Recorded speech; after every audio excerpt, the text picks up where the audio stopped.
o Mauro também.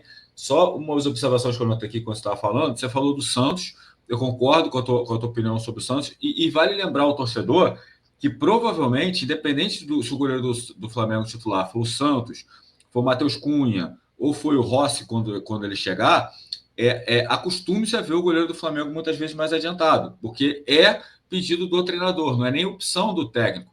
Vamos lembrar, até naquele Flamengo e Santos, no Maracanã, 1-0 gol do Gabigol, depois do jogo, o Gabigol deu uma entrevista falando: o Diego Alves me chamou para conversar antes do jogo, falando que o Everson vinha ficando adiantado nos outros jogos, por ficar atento. Então, é um estilo que muitas vezes o goleiro se transforma num terceiro zagueiro. Tudo bem, foi um gol de dentro da área, não era o caso, completamente diferente, mas só aproveitando o gancho, porque o Santos foi encoberto, eu acho que o torcedor do Flamengo vai ter que se acostumar que o goleiro vai jogar mais adiantado. Hoje até, a gente daqui a pouco vai passar a provável escalação também do Flamengo, eu tenho certeza que a gente vai ver o Santos fazendo papel de terceiro zagueiro muitas vezes, ali adiantado, principalmente na saída de bola. Então, acho que o torcedor do Flamengo tem que se acostumar.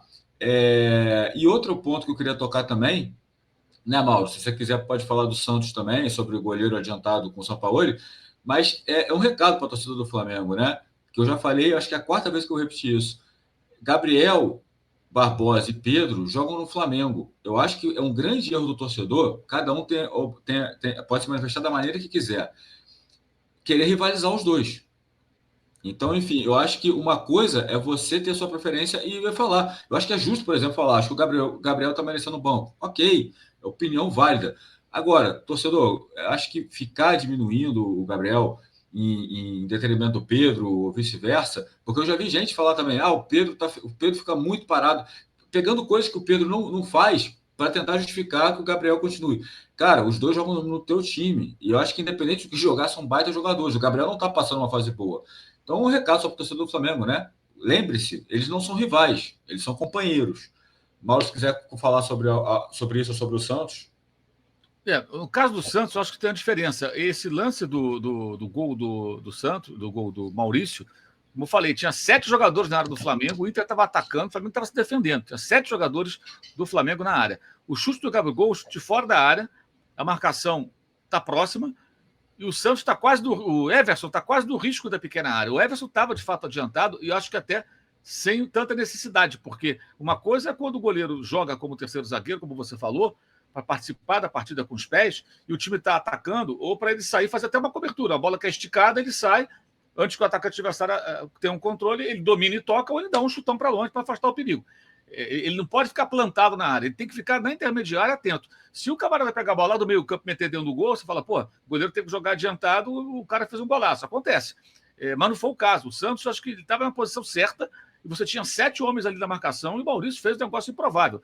O gol do Gabigol, não, ele vê que o Everson está quase no risco, ele pode rever o lance, ele está quase no risco da pequena área, até dá um passinho ali para trás, mas a bola vai lá em cima, e é uma jogada diferente. O Santos atacando o Flamengo, tem um passe errado na intermediária ofensiva do Santos, o Everton Ribeiro intercepta, e ao contrário do que ele tem feito há algum tempo, que me incomoda um pouco ver, ele não retém a bola e conduz, ele já recebe, aciona o Gabriel. Não sei até que ponto isso tem aí a participação do Jorge Jesus na época, né? Naqueles esporros dele, tipo, cara, recebe, acelera, tem espaço, faz a conexão. É muito possível que tenha sido alguma coisa ali do JJ, que o Everton Ribeiro às vezes retém demais a bola. Há momentos que ele tem que reter mesmo, tem muito controle, é difícil desarmá-lo, mas quando você tem espaço para atacar, cara, a conexão tem que ser imediata. E foi o que ele fez ali. Ele intercepta o passe, faz o lançamento buscando o Gabriel está com uma marcação individual, ele vê o Everson, puxa para a perna esquerda e acerta aquele gol espetacular. 43 minutos, 44 do primeiro tempo, o Flamengo vence por 1-0 aquele jogo do Maracanã. Foi o jogo mais difícil do Flamengo, sob o comando do Jorge Jesus, talvez, aquele contra o Santos. Campeão e vice se enfrentando. Teve o jogo do São Paulo, na estreia do Diniz, que nem foi São Paulo do Diniz, foi 0-0, mas ali foi um jogo que o São Paulo jogou todo fechado, o Diniz não tinha dado nem treino, e sustentou um 0-0. O Santos não, foi um jogo que o Flamengo também foi atacado, tanto que o lance sai de uma jogada de transição rápida a partir de uma recuperação de bola do Everton Ribeiro no campo de defesa. Então, eu vejo dessa forma. Eu acho que são lances, na minha opinião, diferentes. E sobre os dois centroavantes, não, os dois atacantes, o centroavante e o atacante. O centroavante é o Pedro, o atacante é o Gabriel. Eles podem jogar juntos, como disse o São Paulo na entrevista dele de chegada ao Flamengo. Eles podem jogar juntos, podem não jogar juntos, podem jogar separados, podem jogar um de cada vez. Isso vai mudar de acordo com o jogo, de acordo com as circunstâncias. A gente tem que se desapegar um pouquinho da ideia de que desfez a dupla. Às vezes a própria imprensa, parte da imprensa, sem assunto, eu falo isso sempre. Eu não sou nem um pouco corporativista, quem me conhece sabe disso. Eu acho o fim da picada quando, por exemplo, quando Volta Redonda, o Vitor Pereira tirou o Everton Ribeiro do time para fazer uma experiência com uma outra formação, jogou acho que o Vidal na oportunidade.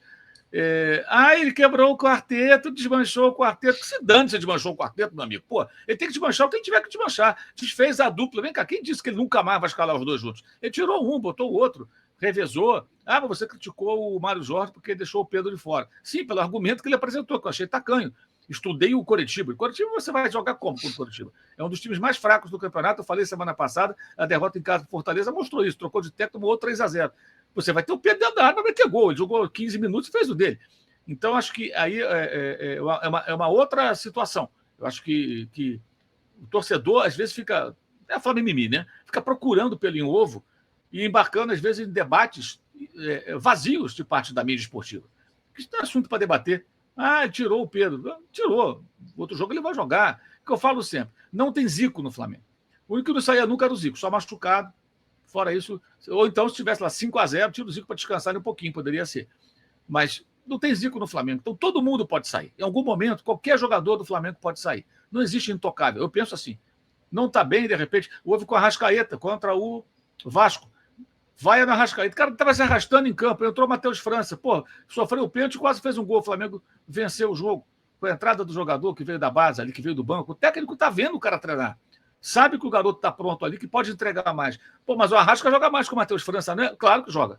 Talvez o Matheus França seja até melhor que o Arrascaeta um dia. Tem só 19 anos, outro tem 28, né? Mas hoje o Arrascaeta é mais jogador, sem dúvida alguma. Mas aquele Arrascaeta daquele dia, capengando, coitado, não tem como. O outro é mais útil. E foi mais útil. Então, tem certas coisas que não cabem mais. Eu sou radicalmente contra esse discurso de não pode tirar fulano porque ele pode decidir a qualquer momento. É o que eu sempre digo. Faça um levantamento de quantas vezes um ótimo jogador em campo, até um craque, ou mal fisicamente, mal tecnicamente, numa jornada ruim, foi lá e fez um gol. Você conta nos dedos. Isso é exceção, não é a regra. A regra é, o cara é bom de bola, está bem no jogo, ele vai decidir. É muito raro acontecer, como que em 2019 o Gabigol, sim, o Gabigol fez 2 gols no final, contra o River Plate. Mas essa não é a regra. Quantos jogos você tem agora do Gabigol que ele está mal e ele não fez gol nenhum? São vários. Essa é a regra. Quando a fase é ruim, no caso do Gabigol, a fase ruim nos arremates, nas finalizações, ele vai deixar em branco muito mais do que vai definir. Para a sorte do Flamengo, ele foi decisivo num jogo de uma importância histórica, que foi a final de Libertadores. Mas aquilo é exceção, gente. Aquilo não é a regra. Na maioria das vezes, quando o Gabigol, qualquer atacante, tiver uma jornada ruim, uma fase ruim, ele não vai resolver o jogo.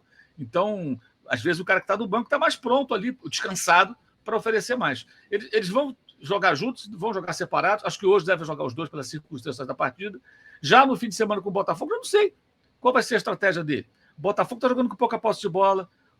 O Luiz Castro esqueceu já aquela história de o Botafogo ser protagonista. Quando o São Paulo teve menos posse de bola, ganhou.